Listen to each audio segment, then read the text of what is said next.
What's good, guys, and welcome to another episode of Mini Football Logic. It's Zeno here, and we're back in the Champions League. Now, of course, I had plans to be able to record a full blown roundup of all of the fixtures, but unfortunately, time has not allowed. So instead, y'all will be treated to a exclusive Dookie, aka Julius special on Bayern Munich versus Manchester United. It was a crazy game. Ended 4-3 on another disaster class. But anyways, I'm gonna leave it here. I'm gonna give it to Julius to speak. Strokes how this is literally the fifth time I'm recording this. Bayern Munich 4 and Manchester United 3 in the Champions League. Great to be back, but a game where in a game like this where you do require character, composure, and concentration. You know, the last one, we lacked, especially 25 minutes ago. And then the first 25 minutes was good. I was actually impressed with Manchester United. It was a good start. We had the first chance of the game, more or less, through Ericsson to Palestri. But if you catch the running theme and take heed on what I'm saying for a second, we had a relatively good start against Bayern Munich. We had a good start against Brighton. We were okay against Arsenal. We generally do start well. We didn't start well against Forest, but recently we've been starting well. It's just been the mistakes, and the errors that have been costing us, and that does take a toll mentally on the team, man.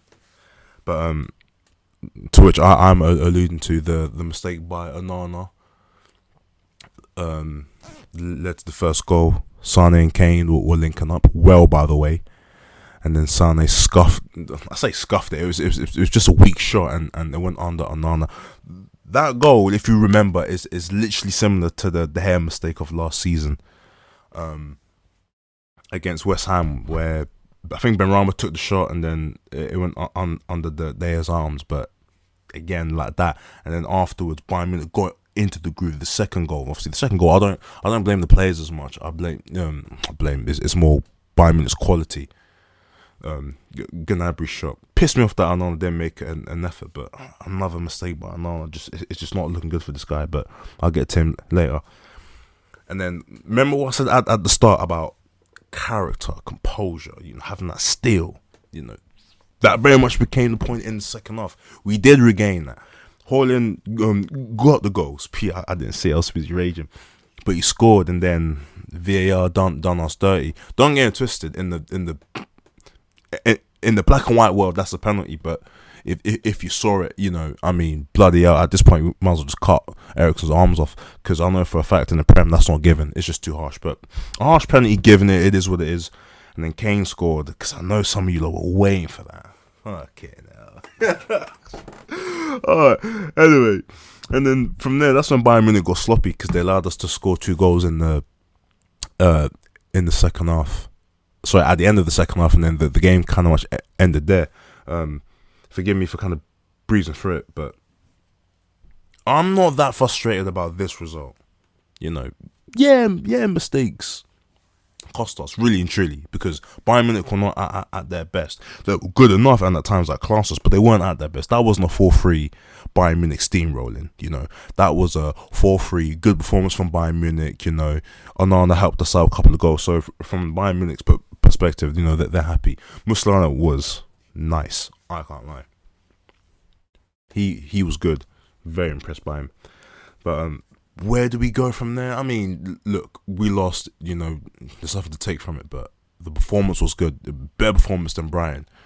So, believe it or not, I'm more optimistic against Burnley on Saturday. Is it Saturday or Sunday? I don't know. Someone check for me. But, what else? It's jokes because I initially made notes for this, but then the second half became what it was. So, it's kind of throwing me off, but, the final was there. Certain players can actually take positives from that. I thought Reguilon, for what it was worth, had a good game. Reguilon got his first goal against Bayern in the Champions League. Come on, that's what I want to see. I'm trying to think who really is that. Everything else was pretty bang average. But what I will say, though, again, certain players did go missing. Sorry, I'm contradicting myself as we speak. Where the fuck was Rashford? Just not good enough. Do you know what I realised with Rashford? Because I think City are kind of the first team to do this. If you have a fullback or a centre half who's just fast, you ain't got to worry about Rashford. The way how Upamecano had that boy in his pocket, oh my days, it was outrageous. Rashford could do nothing, and even when he went to the right, he had Davis, just couldn't do nothing. So, and because the boy doesn't have the IQ to look for a pass, to be more a team player, it's frustrating. But Ten Hag likes him. Still, I thought his attitude against Brighton was abysmal. So, but I say this, the boy ain't gonna get dropped. Bloody hell, man. It's just that mistake, man. It really did do it for us. But take nothing away from Bayern Munich, though. Bayern Munich were nice. They were saucy as usual. As you can tell, I do got a love for Bayern. They're a good team. Sane giving me nightmares as usual. Who else? And then I forgot. What's his name? Tell scored as well. Another Onana mistake, because that was just right at him. The ball was aimed for your hairline. You didn't save it. Not good enough. But that kid's good. Tell I've seen him. I've seen glimpses of him in pre-season. So, but to be honest, I'm because I'm happy with the performance. I'm really not gonna get too worked up. It's been a game of emotions because I was losing my shit like a good 45 minutes ago. But I digress. But let me get straight into the ratings and that. I'm saying, because I think that's what I can really dissect it. Okay, so let's start with Onana. Easy, 3. Mistakes cost us. It's very evident that while we needed a new goalkeeper, we didn't need it this season, because the goals that we have been conceding, especially Onana, De Gea makes those saves. And man, get used to me saying De Gea makes these saves, because I said this. De Gea was awful. His ball distribution made me want to throw up at best, but the man can save a shot. Yeah, and he has some howlers, but the De Gea hate train got what he wanted, because that boy ain't even there anymore. But you look at the goal. Look at Declan Rice's goal against Arsenal. Look at the goal against the goal at Brighton. João Pedro's shot. Even Gross's shot. Even though that shot was a nice shot, but still, where he's going. He's going bottom left. De Gea makes these saves. Even now, 4-2, if you had De Gea, it would have been 2-2 at best. 2-2. The penalty as well as Gnabry, but the rest, De Gea makes those saves, innit? But oh my goodness! But sorry guys, I'm already not impressed by Onana. I was not excited when we signed him, because if you watched his highlight reels, and take them for what they are, by the way, the highlight reels, and it's in the name, innit? I don't take. When I watch certain players, especially when they come to United, yes, I watch highlight reels like everyone else. I look at them for what they are, because rarely, the last player for whom the highlight reel I saw that actually left me genuinely impressed was Bruno's. So, but watching Onana, he doesn't grab the ball well. Most of his saves, if you watch any really and truly, it's more off the body, And then at first I'm thinking, alright, cool. So you're not a really good shot stopper, and you save it with your body. You let the ball kind of hit you, and then through it rolls back out. So expect a lot of tappings to be conceded as well. It's just not good. But what's he great at? The passing. See what I mean? At what cost? I'll say this now. I really wanted Diego Costa from Porto, so I think he's a good balance. But anyway, it is what it is. Dallow's 5. Yeah, just not good enough. Dallow's been missing, Mandem. How come we ain't talking about Dallow? See the different energy when you're fighting for your contract. Ever since that man got that contract, he went missing. It's like he signed it in and thought, yeah, that's me.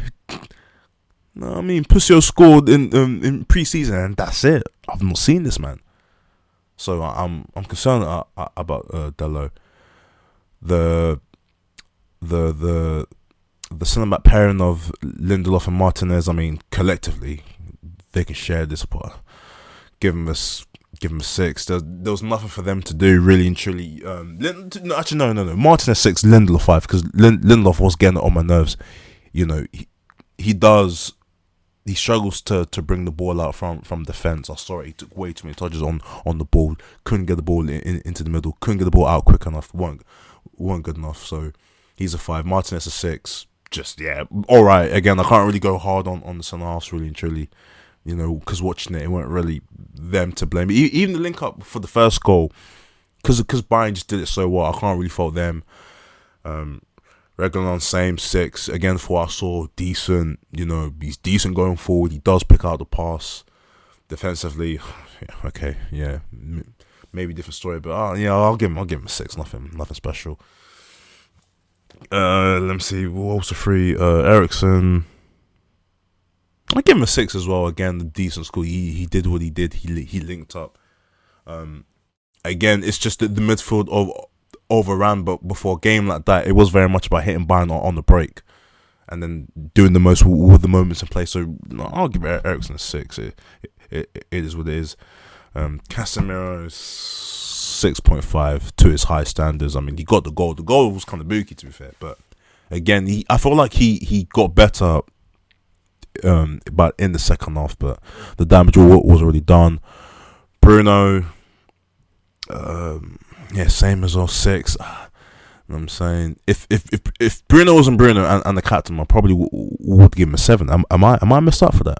Probably, but 6 again to his standards, just not good enough. I do expect more from Bruno, but I'm not blind to the fact that there is only so much that he can do. I do think it's quite short sighted to go at Bruno whenever the team loses, because he makes the effort, he makes the tackles. I think one tackle that I appreciate was when I think they were hitting us on the break, and Bruno ran all the way from halfway line, and he intercepted the ball, wiggled through some players, and give a pass.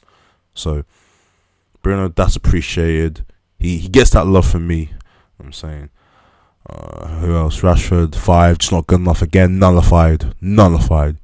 Upamecano's pocket. You might as well learn French while you're down there, blood. Just not good enough. Again, I feel like what he needs to understand is that you now got a striker who is raw like you, more or less, but can finish in it. Sorry, I say raw. The boy's at 26. In Holland, but part of me is hopeful that him and Rashford, as they begin to play, they will gel a link more. So keep your eye on that one, because I do see something there. But for Rashford, again, not good enough. And that's the thing with Rashford. I know people were riding him hard last season. You nearly got me there, man. But, like I said, world class is consistency. And the boy's not a world class player. Rashford at peak is a top player. And people shouldn't misconstrue confuse the two. Remember when Salah hit 40? I said, let me see more of those numbers. And he did. Salah's world class. Kane's world class. Rashford's not top class, man. But put this to bed, man. Last season, world class numbers, but now just not impressed. Not impressed, man. He needs to do more, man. You sign that new deal, like, for someone who's meant to be the main man, you don't play like one. You really don't, man. But again, he needs to work on his build-up play ASAP. Højlund, 7, loved it. Just loved it. Because when you watch him, he's just raw. It's what you expect from young striker, just raw talent. But nah, I like him. I really need to see that goal. I didn't even see the goal, literally. When I turned it on, the highlight was over. But he got his goal, had his goal disallowed. So at least even for him on the personal list, he comes into Burnley thinking, listen, man, I can snag through a full goals. I'm good. But no, he was good. Palestri. Oh, Palestri, bless him. Nah, bless him. I should be nice, but I'll give him. I'll give him a 5 in it. Your first start for Manchester United in the Champions League, and you got to deal with Kingmin J as well as Davis. Oh! Yeah, sorry about that. Yeah, real talk. What would you expect him to do? But I appreciated him. He was positive. He did, when he did have the ball, he did try to link up and go forward, because Palestri, shockingly, is the only winger that will get the ball, aim for the bar now and put it across. Because everyone else is more inverted wingers and inside forward, all that shit. But At least with Pelestri, he does that, but more or less to the game. Yeah, it just weren't famous though, but he gets an E for effort. You know what I'm saying? The subs get shot out as well, apart from McTominay. McTominay might as well been in Scotland. He was awful. Yeah, less of that. Less of that. But Garnacho had his moment. Martial for the brief moment, he was running at people and that. So, but those two, I'll give him a rating of 5. It is what it is. But anyway, it's been Julius, the greatest in the game. ZFL. I'll hand it back to Zeno. I know Zeno got something to say. Zeno was meant to be here, actually. Zeno was meant to be here, people. And don't worry about that. I'm saying eventually, once we get our shit together, we can actually say our piece in person, innit? And I'm saying, don't you worry about that. But anyway, we out, ZFL. Thank you for that, Julius. He's right. Hopefully in the next Champions League episode we'll be able to talk, but because of my commitments, aka the realities of being a master's student, there's been no time for your boys, to be able to talk about the Champions League games. So instead you've been blessed with a Dookie special on Manchester United's performance at Bayern Munich. Anyways, I hope you guys enjoyed, and we'll catch you in the next episode. Mini Laje.